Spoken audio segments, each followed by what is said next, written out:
সবচেয়ে বড় কষ্টের হচ্ছে এটাই যে আমার ছেলে আজ পর্যন্ত তার বাবাকে দেখেই নাই যে তার আব্বু কেমন দেখা যায়। আবার আমরা গান গাই, এটা নিয়ে আমাদের ফ্যামিলি প্রতিবেশীরা অনেক অনেক মানুষই খারাপ মন্তব্য করে যে আমরা গান গাই, আমরা ব্যবসা করে খাই। তো আসলে মানুষ গান করলেই যে সে খারাপ হয়ে যায়, সে ব্যবসা করে, এটা আসলে ঠিক নয়। গান কেউ পেটের দায়ে করে, কেউ শখে করে, কেউ ভালোবাসার টানে করে। মানে একজনের প্রতি কতটুকু ভালোবাসা থাকলে, কিন্তু আমার দাদি যদি দুনিয়ার উপর থেকে চলে যায়, মানে আমি নিজে কোনোদিনও মানে এখন যে দাঁড়ায় আছি কোনো সময় পারবো না। এক কথায় আমার দাদিকে আমার জীবনের থেকে আমি বেশি ভালোবাসি। বন্ধু বেশি জ্বালা দিলে আমি যাবো মরে, জন্ম থেকেই জ্বলি আমি দুঃখের নলে।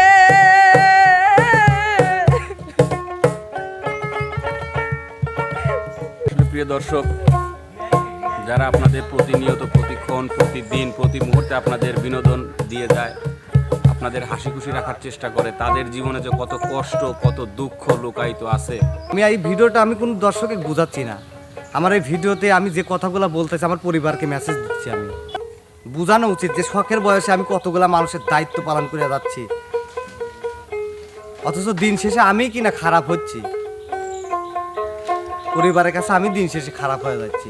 আজকে আমার যদি কিচ্ছু একটা হয়, আমার ফ্যামিলির পাগল হয়ে যায়, অথচ এই মানুষটা আমার ফ্যামিলির আড়ালে চোখের পানি ফেলায়, কারো বুঝতে যায় না।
তো দুঃখ কষ্ট দিয়েই শুরু করলেন, বা দর্শককে কতটুকু আঘাত করতে পারি তাদের হৃদয়ে। ঠিক আছে, হ্যাঁ, ঠিক আছে। তো সর্বপ্রথম আজকে একটু কষ্টের অভিনয় নিয়ে আমি সামনে আসতে বলবো আমাদের সাথী আপুকে এবং ফুলমণিকে।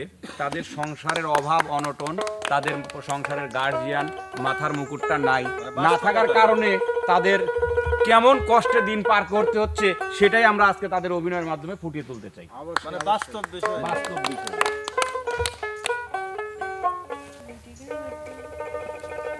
এই সংসারটা আর আমার ভাল লাগে না, বুঝছো? আমার একদমই ভাল লাগে না। তুই এতবার একখান মেয়ে হয়েছে, আমার একটা কথাও শুনিস না। যদি আমার কোনো কথা যদি শুনলই নেই, তাহলে আজকে সংসারে কি এত কষ্ট থাকলো নে? তোর বাপে আমার ফেলাইতে চলে গেল, সে মরিছে কি বাঁচিছে কি কি হয়েছে আমি জানি না। আবার তুই একজন, এত কষ্ট তুই আমাকে দিচ্ছ, একটা কথা শুনিস না। যদি কই ডাইনে চলবে চলিস বাম, খা খা করে ধরিস, মনে হয় যে মা নামের কেউ তোর কাছে নাই। তুই আমাকে জন্ম দিস, আমি তো কি জন্ম দিছি নাকি? তুই এইটাই ভাবিস। আজকে যদি তোর বাপ থাকতো তাহলে কি আমার জীবনটা এরকম হইতো? কোনোদিনও হইতো না। এত অভাব অনটনের পরেও তাও তো গাড়ি দুজনে কি করে রয়েছে। অন্য কোনো বেডি হলে পরে কবে চলে গেল না, আরেকজনে হাত ধরে চলে যেত। আমি কি করছি? আমি তো গলি এখনো পড়ে আছি। এখনো ভাবি যে আল্লাহ কোন দিন দিন ঘুরাবো, সেই দিন আল্লাহ হয়তো আমার কপালে সুখ লেখবো। সেটা তো ভাবি তুই, আমি ভাবলে কি, তুই তো কোনো কিছুই ভাবিস না।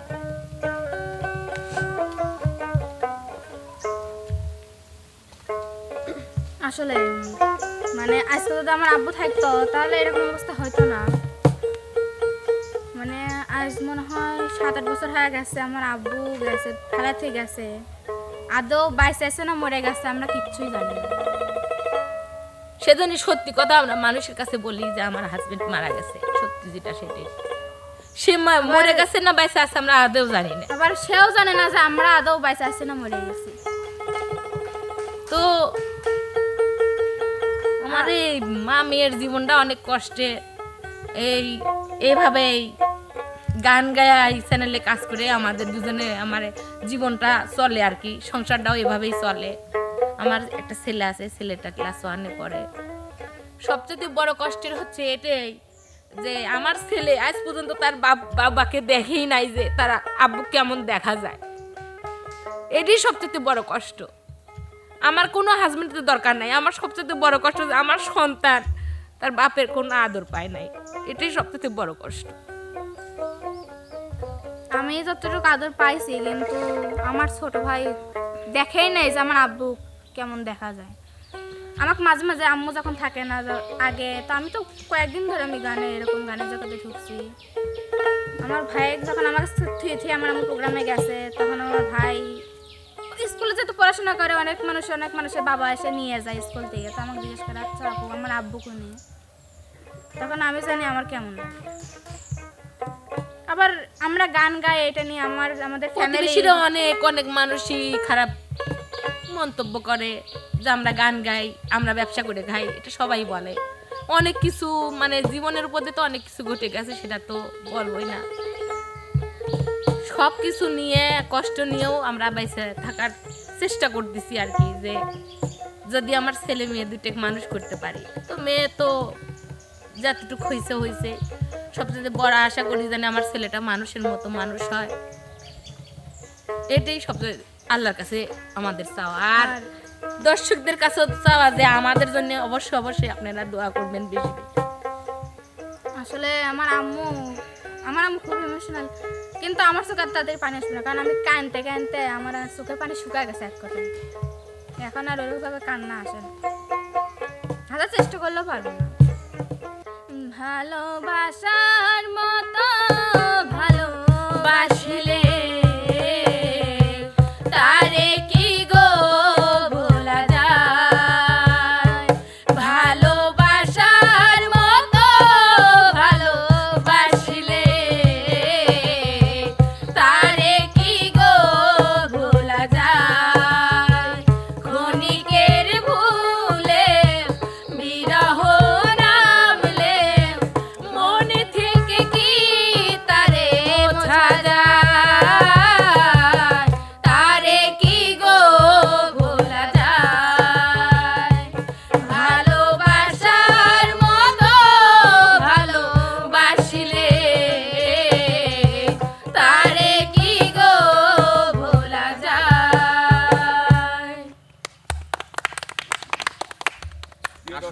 বাস্তব জীবনের একটা চিত্র তুলে ধরছে আমাদের সাথী আপু এবং ফুলমণি। আসলে মানুষ যখন বিপদে পড়ে তখন পিছন থেকে আঘাত করার মতো লোক, কষ্ট দেওয়ার মতো লোক অনেকই পাওয়া যায়, কিন্তু পাশে দাঁড়িয়ে সাপোর্ট করে তাদেরকে সামনের দিকে একটু আগায় নেওয়ার মতো লোক খুব কমই মেলে। তো আসলে মানুষ গান করলেই যে সে খারাপ হয়ে যায়, সে ব্যবসা করে, এটা আসলে ঠিক নয়। গান কেউ পেটের দায়ে করে, কেউ শখে করে, কেউ ভালোবাসার টানে করে। তো গান বলা মানুষ যে খারাপ বা তাদের আচার ব্যবহার বা চরিত্র খারাপ, এটা আসলে যারা বলে তাদের নিজেদের চরিত্রর দিকে আমার একটু সন্দেহ আছে যে তাদের চরিত্রটা কেমন।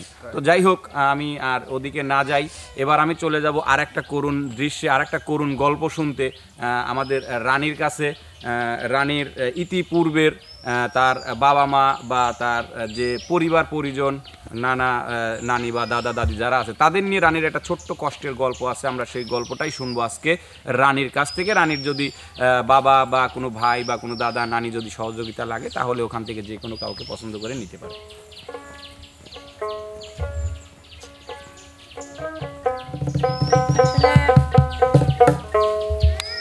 ছোট থেকে বড় হয়েছি, এর আগে অনেক গল্পই শুনছেন। কারণ কিছু কিছু কষ্ট লুকায় থাকে, মানুষের সামনে প্রকাশ করা যায় না। আবার এমন সময় চলে আসে প্রকাশ না করলে নিজে মনে হয় কি যে নিজের মধ্যে দম আটকায় মরে যাব। তো আগের ঘটনাগুলো সবাই জানে, আমার দর্শক বন্ধুরা সবাই জানে বা ভাইয়ারা সবাই জানে। ইদানিং আজকে প্রায় 5-6 মাস যাবৎ আমার দাদি, মানে যার কাছে আমি এইটুকু থেকে বড় হয়েছি, মানে ছোট থেকে আমার দাদা নাই, দাদি মানুষ করছে। আমার আব্বু আম্মু তখন ঢাকা গার্মেন্টসে চাকরি করতো। আমাকে মনে হয় 40ও পড়ছিল না, আমার দাদির হাতে উঠাই দিয়ে চলে গেছিল। দাদা তো আগেই, আব্বু যখন ছোট তখনই ফেলায় রেখে অন্য জায়গায় বিয়ে করে। তারপরে দাদি হাল ছাড়েনি। আমার আব্বু একাই, আমার কোনো ফুপুও নাই বা আমার চাচাও নাই, আমার আব্বু একাই। তো সেইখান থেকে ছোট থেকে আসলে দাদার অভাবটা কি আমি কখনোই বুঝি নাই। ছোট থেকে মানে দাদি মনে হয়েছে কি যে ওইটাই আমার দাদা, ওইটাই আমার দাদি, মানে এত পরিমাণে জ্বালাইছি। আর অনেকেই দাদা দাদিকে যারা আছে হয়তো কেউ কেউ দাদা দাদিকে আপনি করে কথা বলে, কিন্তু আমার ছোট থেকেই মানে দাদির সাথে তুই তোকারি করে অভ্যাস, কিন্তু নানা নানির সাথে আপনি করে কথা বলি। মানে এত বছর, আমার 23 বছর বয়স, মানে 7-8 বছর বয়স পর্যন্ত দাদির কাছেই ছিলাম। তারপর আম্মুরা ঢাকা থেকে আসে, আমার ছোট ছোট ভাই বোন, যত আমরা পিঠাপিঠি সবাই 1 বছর 1.5 বছরের ছোট বড়। তো আসার পরে এই 4-5 মাস হচ্ছে দাদি শুধু মানে কিছু বলে না, মুখের মধ্যে রেখে দেয়।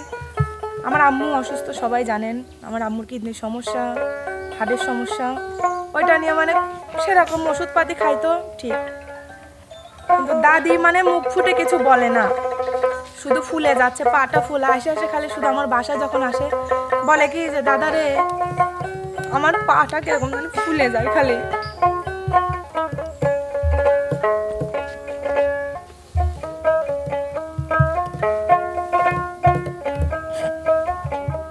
মানে অতটা বুঝতাম না। সবাই বলতো কি যেমন হয় শরীরে পানি লাগছে এই জন্য এরকম ফুলে গেছে। আসলে আমার দাদিকে আমি কতটুকু ভালোবাসি, আমার ফ্যামিলির সবাই মানে সবাই বাদ, আমার দাদিকে আমি যতটুকু ভালোবাসি মনে হয় যে পৃথিবীর কোনো নাতনি বা নাতি দাদা দাদিকে এরকম ভালোবাসে না। এরকম করার পরে একদিন পাবনা হসপিটালে নিয়ে যাই, অনেকগুলা টেস্ট দেয়, ডাক্তার বলে যে ইকো, ইসিজি, আলট্রা সব কিছুই করা লাগবে। তো ডাক্তার যখন ধরে বলে যে কন্ডিশন ভালো না। মানে ওই জায়গায় যে আমি দাঁড়ায় আছি, আমার মনে হচ্ছে ভিতরে মানে আত্মাটা বের হয়ে আসতেছে। আমার দাদি আমাকে বলতেছে কি যে মানে আমার দাদি ছোট থেকে দাদা ছাড়া কথা বলে না, এক দাদার এক বেটা ছাড়া কথা বলে না। পরে দাদিকে নিয়ে খালি উপরে আর নিচে দৌড়াদৌড়ি করতেছি, বাড়ির থেকে আব্বু কল দিচ্ছে যে কি হয়েছে তোমার দাদির। মানে কি হয়েছে এটা আমি বলবো না, হয়তো এই ভিডিওটা আমার বাড়ির সবাই দেখবে, আমার আব্বু বা আমার দাদি যদি এই শুনতে পারে যে এইটা বা ওইটা হয়েছে, হয়তো সহ্য করতে পারবে না। তারপরেও যেটা আমার মধ্যে আছে আমার মধ্যেই থাক। তারপরেও দাদির ফুসফুসের সমস্যা, হার্ট ব্লক হয়ে গেছে, কিডনির সমস্যা, মানে এখন এই যে কাজে থাকি হাসি খুশি ভাবে থাকি, কিন্তু আমার মন বাড়িতে যায় থাকে যে কখন মনে হয় কি খবর আসবি। গত শুক্রবারে বাসায় গেছি, আমার দাদি যায় দেখি এরকম খুলে গেছে। আমার কাছে কি আমার বারবার খিদা লাগে, আমি আব্বু কই সম্রাটে কই যে আমার কিছু এনে দাও। মানে কথাটা শোনার উপর পরে আমার মনে হলো কি যে আমি দুনিয়ার পরে আর নাই। তাই আমি বললাম তোর যখন যেটা লাগে আব্বু বা সম্রাটে কই সানিয়ে দিবে। মানে একজনের প্রতি কতটুকু ভালোবাসা থাকলে, কিন্তু আমার দাদি যদি দুনিয়ার উপর থেকে চলে যায়, মানে আমি নিজে কোনোদিনও মানে এখন যে দাঁড়ায় আছি কোনো সময় পারবো না। এক কথায় আমার দাদিকে আমার জীবনের থেকে আমি বেশি ভালোবাসি।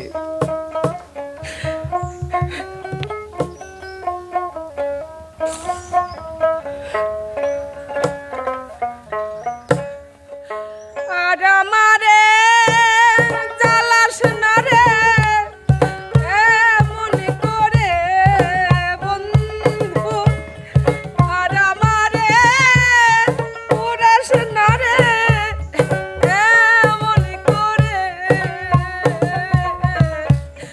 বেশি জ্বালা দিলে আমি যাব মরে বন্ধু, বেশি জ্বালা দিলে আমি যাব মরে। জন্ম থেকেই জ্বলি আমি দুঃখের অনলে,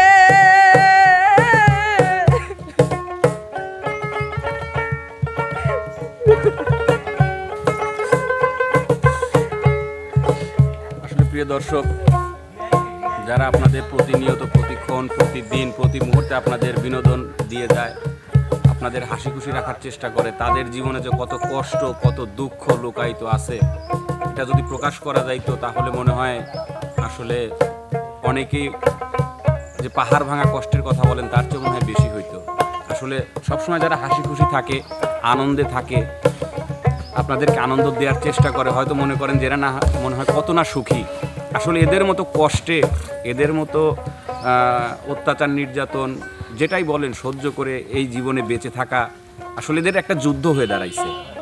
এরা যে জীবনে কতটা কষ্ট করে সেটা আসলে যারা পাশে থাকে বা পাশাপাশি চলাফেরা করে তারাই হয়তো বলতে পারবে বা বুঝতে পারবে। তো যাই হোক, এরকমই আরেকটু কষ্টের কথা আমরা শুনবো। হয়তো আজকে আপনারা দেখতে পাচ্ছেন যে সে ভালো মতো আপনাদের সামনে কাজ করে যাচ্ছে, হাসি খুশি জীবন পার করতেছে বা চকচকা ঝকঝকা যেটাকে বলে দেখতেছেন, কিন্তু একটা টাইমে এমনও দিন পার করতে হয়েছে যে তার সারা শরীরের উপর পরিশ্রম দিয়ে ইট মাথায় করে, বালু ভর্তি বস্তা, সিমেন্টের বস্তা মাথায় করে টেনে নিয়েও তার জীবন পার করতে হয়েছে। এরকমই একটা দুঃখের কাহিনী আমরা ছোট করে শুনবো ইমনের কাছ থেকে।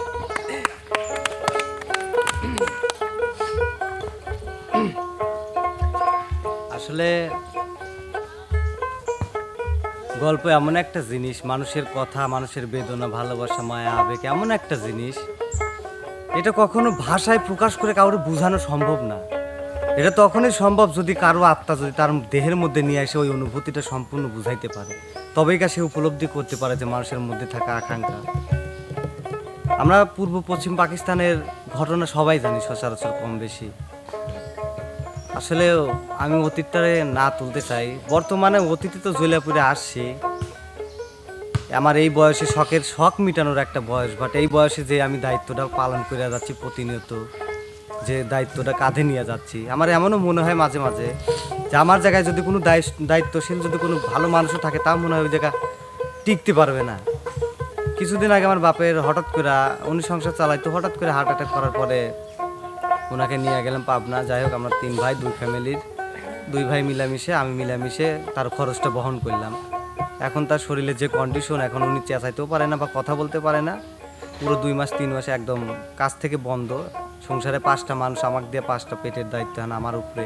শুধু খাবার যে তা কিন্তু না, প্রত্যেকটা মানুষের পোশাক আশাক, এই যে বিদ্যুৎ বিল, নেট বিল, আবি যাবি, প্রত্যেকটা জিনিস, সোজা কথা 1 টাকারও যদি একটা জিনিস কিনা লাগে সেটা আমার উপরেই এখন বর্তমানে আছে।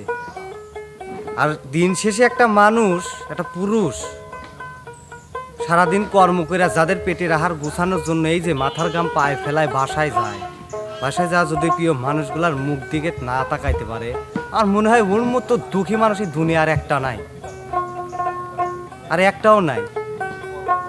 একটা নারী এটা সাধারণ তীরের আঘাতে কানবো, কিন্তু ওই তীরের আঘাতে সমপরিমাণ 10 গুণ তীরের আঘাত যদি একটা পুরুষের দেয়, তবে একটা পুরুষের চোখের পানি ঝরে। একটা নারীর মতো সহজে একটা পুরুষের চোখের পানি ঝরে না। নারীর চোখের পানি চোখ থেকে আসলেও পুরুষের চোখের পানিগুলো এই জায়গার থেকে আসে, এই জায়গা আঘাত থেকে আসে। আমিও কাঁদছি, প্রচুর কাঁদছি, কারণ রক্ত মাংসের মানুষ তো আমিও। আমার পরিবারের কাছে যা যদি আমি অশান্তির মধ্যে থাকি, আমি এই ভিডিওটা আমি কোনো দর্শকে বোঝাচ্ছি না। আমার এই ভিডিওতে আমি যে কথাগুলো বলতেছি আমার পরিবারকে মেসেজ দিচ্ছি, আমি আমার পরিবারকে আমি বুঝাচ্ছি, আমার পরিবারের মানুষের কাছে পৌঁছায় দিচ্ছি, তারা যেন ভিডিওটা দেখে কিছুটা আন্দাজ করতে পারে যে কেন একটা মানুষ পরিবর্তন হয়ে যায়। একটা অসহায় নিরীহ পানিকে যদি 3 দিন লাথি দেওয়া যায়, 3 দিন অকারণে, 4 দিনের মাথায় কিন্তু সে আক্রমণ করে বসে। আর আমরা তো মানুষ, ধৈর্যের বাত একটা পুরুষ যখন আটকাইতে আটকাইতে যখন কুলাইতে পারে না, তখন নিজের ইচ্ছায় ছাইরা দেয়। আমার পরিবারের সদস্যগুলাকে আমি এটাই বলবো, কোনোদিন কোনো পুরুষের মন থেকে কেউ উঠেন না। যদি একবার উঠতে যান, আল্লাহর কসম করে কই, কোটি টাকা লক্ষ টাকা দেওয়া ওই পুরুষের মনের মধ্যে আপনি ঢুকতে পারবেন না। কিছুটা হইলে আন্দাজ করতে পারতেছেন আপনারা। সারা দুনিয়ায় যদি আমি অসুখী থাকি, আমার পরিবারে যা যদি আমি একটু হাসি খুশি থাকি, এর থেকে সুখী আমি হইতে পারি না। কিন্তু আমি সারা জায়গায় খুশি, আমি সারা দুনিয়ায় খুশি। দিন শেষে আমার পরিবারের কাছে যা যদি আমি অসুখী হই, বা এর থেকে আমার দুঃখ আর নাই। বোঝানো উচিত যে শখের বয়সে আমি কতগুলা মানুষের দায়িত্ব পালন করে যাচ্ছি, অথচ দিন শেষে আমি কিনা খারাপ হচ্ছি। পরিবারের কাছে আমি দিন শেষে খারাপ হয়ে যাচ্ছি। আসলে বোঝানোর মতো কিছু নাই। মানে বুঝবে ওই দিন যেদিন এই মানুষটা সবাই বিদায় দিয়ে চলে যাইব। আমার মনে হয় ওই দিন ওই মানুষগুলা আমার অভাবটা বুঝতে পারবে। আজকে আমার যদি কিচ্ছু একটা হয়, আমার ফ্যামিলি পাগল হয়ে যায়, অথচ এই মানুষটা আমার ফ্যামিলির আড়ালে চোখের পানি ফেলায়, কারো বুঝতে যায় না।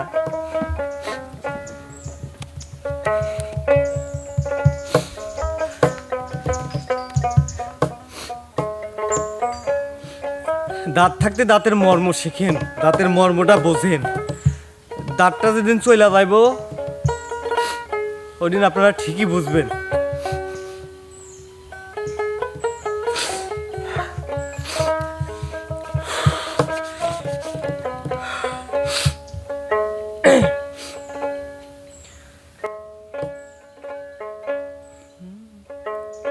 জানতাম না রে ইট পাথরে গড়া তোমার মন, ওরে বেঈমান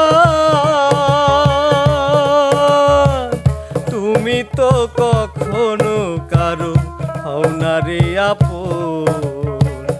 জানতাম না রে ইট পাথরে গড়া তোমার মন, ওরে বেঈমান তুমি তো কখনো কারো হও না রে আপন। না জানি সাধন প্রেমের উদ্দীপন,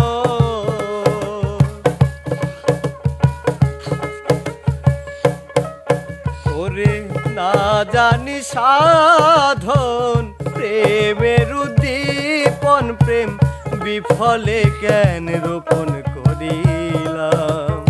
ও না জেনে না বুঝে তারে ভালোবাসিলাম আমি, না জেনে না বুঝে তারে ভালোবাসিলাম।